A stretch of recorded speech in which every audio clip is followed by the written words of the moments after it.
যদি কোনো ব্যক্তির এইরকম ফিলিং হয়, একত্রিত হওয়ার জন্য বা মিলিত হওয়ার জন্য উদ্যত হলেই নিস্তেজ হয়ে যাচ্ছে, শিথিল হয়ে যাচ্ছে, কোনো প্রকার ইচ্ছা আসতেছে না, দাঁড়াচ্ছে না, কোনো কারণে যদি একটু দাঁড়ায় পেইন থাকে, ব্যথা থাকে, ওই ব্যক্তিদের বার্ধক্যের মতো দেখা যায়।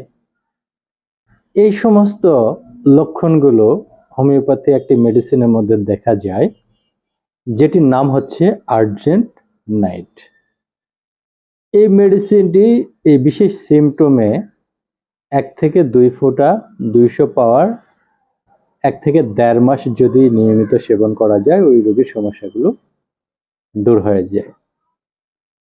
এর ফলে ওই ব্যক্তির যে সমস্যাগুলো ছিল, নিস্তেজ হয়ে যাচ্ছে, ব্যথা হচ্ছে, এই প্রবলেমগুলো আর থাকবে না। অবশ্যই একটি নির্দিষ্ট সময় পর্যন্ত এটি খেতে হবে।